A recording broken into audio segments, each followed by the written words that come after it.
Welcome to my YouTube channel.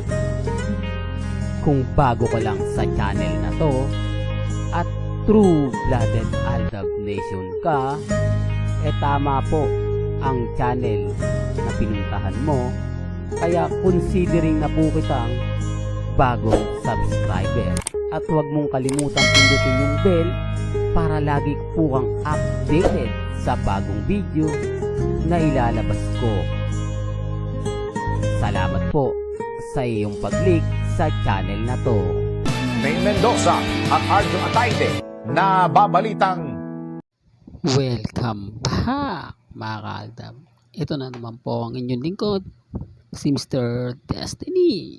At syempre panibagong update, panibagong mga kaganapan po kina Alden Richards at kay Maine Paul Quezon. Sa ngayon mga kaaldab, marami pong kwento ang naglalabasan. Marami mga kwento ang nagsasabi ng ganito at nagsasabi ng ganon. Sabi ko nga po sa inyo dito po sa channel ni Mr. Destiny, marami po kayong maiintindihan, marami po kayong mauunawaan. Mga bagay-bagay nga po na mahirap nga po talagang ipaliwanag. Lalong-lalo na nga po kapag ang pinag-uusapan ang Aldab Nation. Real talk mga kaaldab. Kaya nga sabi ko sa inyo, ako ramdam ko ramdam natin yung kumbaga pagkakaiba ngayon kesa sa dati. Hindi po ba? Real talk to mga kaaldab. O ngayon, pinarinig ko po sa inyo yung maiksing video na yan. Patunay lang po yan mga kaaldab na hindi po si Mr. Destiny nagpapakalat ng fake news. Ayan galing na po sa kanila yan nabalitaan na, yun po yung kumakalat. Tapos sasabihin nila hindi ganito, hindi ganon. Common sense na lang po. Galing na po sa mga bali-balita yan. Dapat doon pa lang matutunugan na ng pamilya at idea yan. Na kailangan na po nilang magsalita. Kailangan na po nilang mag-react. Kailangan na po nilang sabihin kung ano po yung talagang buong istorya at buong kwento. Ngayon, iiyak-iyak sila mga kaaldab. Yung tipong, oo nga Mr. Destiny, may punto yung sinasabi mo. Kasi kung hindi naman ganito, hindi naman niya magkakaganon. O yung tipong ganon, yung tipong mapapaisip ka talaga. Yung tipong kahit anong gawin mo, mararamdaman mo yung inis at galit. Yung tipong kahit anong paliwanag po yung gawin mo, marami po silang affected. Hindi po ba? Kaya nga po sabi ko sa inyo, dito lang po kayo sa channel ni Mr. Destiny. Lahat po ng mga gusto nyong mapanood, mapakinggan, pagdating kila Mengay at kay Alden, tutok lang po kayo dito. Lahat naman po pinag-uusapan natin. Lahat naman po ng mga kaganapan na nangyayari po ngayon sa social media, ibabato ko po sa inyo. Hindi po ba gaya nga po ng singsing? Sinoli yung singsing yung ibinalik yung singsing. Tapos yung sigalot sa pamilya ni Mengay at pamilya ng Atayde. Yung galit ng pamilya Atayde, ng pamilya Mendoza sa pamilya Atayde na talagang pinag-uusapan. Lalo na nga po si Nanay Dab na siya na nga po raw yung nag-push dahil ultimong kayamanan nila nasasawit pa sa issue ng flood control project na hindi man lang daw po nagsasalita o wala naman daw pong kibo itong pamilya Atayde ni hindi nga po daw pinagtatanggol si Mengay o yung ari-arian ni Mengay. Paano ipagtatanggol? Kung siya nga po ayaw niya nga po lumabas sa telebisyon, ayaw nga po niyang kumbaga mag-react, sabayan pa po yan mga kaaldab na mga bahay na pinagagawa. Doon palang magagalaitin na. Kaya nga po yung mga ibang army na naging main fanatics na lang ngayon na ayaw na po nila kay Congressman Arjo. Real talk, isa na rin po sila sa nagpupush. Sinasabi nila na kumbaga hiwalayan na, di po ba, isang magnanakaw, yung iba naman hindi pa naman daw napapatunayan, wag daw huhusgahan. Sari-saring emosyon, sari-saring mga kumbaga komento.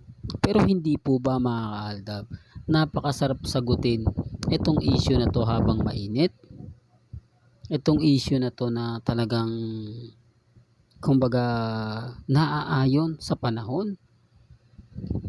Tapos sasabihin po nila, ang sinisisi nila mga kaaldab, si Mengay.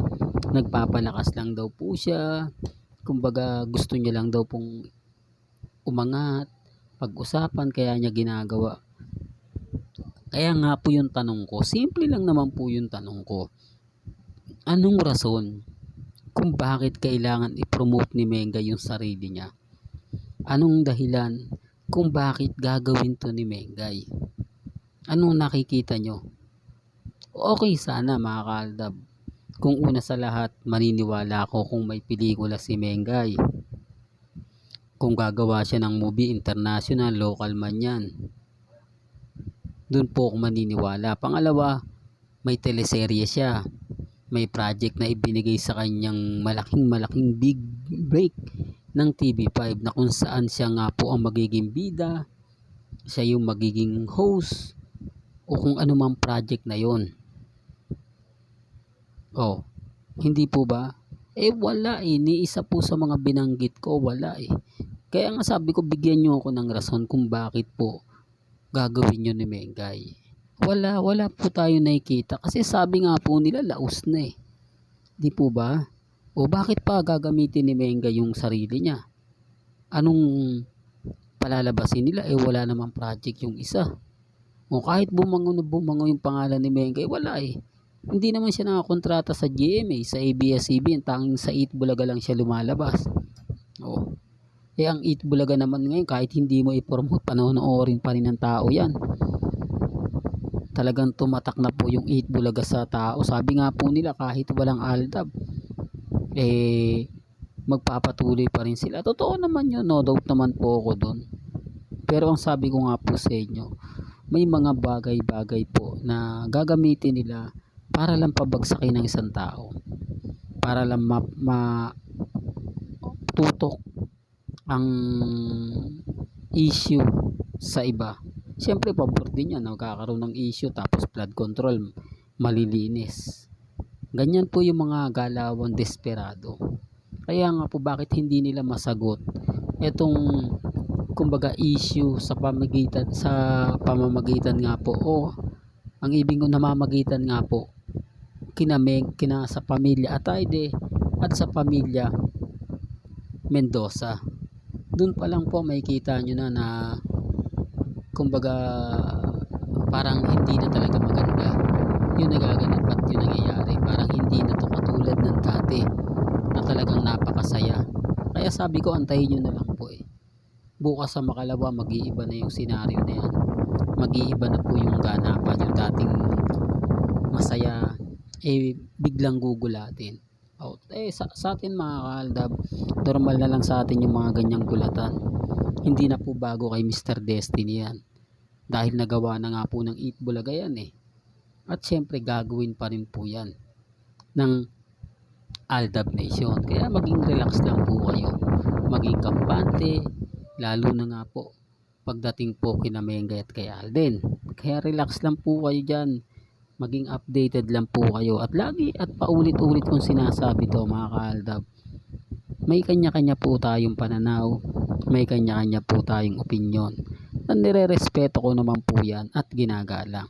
Depende na lang po yan sa mga taong hindi naniniwala, depende na lang po yan sa mga taong nagagalit sa akin. Basta't na andito po kayo sa channel ni Mr. Destiny, 101%. Lahat ng mga komento po ninyo, hindi ko po yan dinidelete.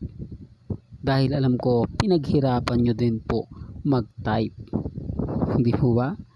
Hanggang dito na lang po ang ating latest updates. Kaya kung gusto nyo pa po ng pinaka-latest at sariwang update, abay tumutok lang po kayo dito po sa channel ni Mr. Destiny para updated kayo sa mga bago at sa mga latest na i-upload po natin maya-maya lang.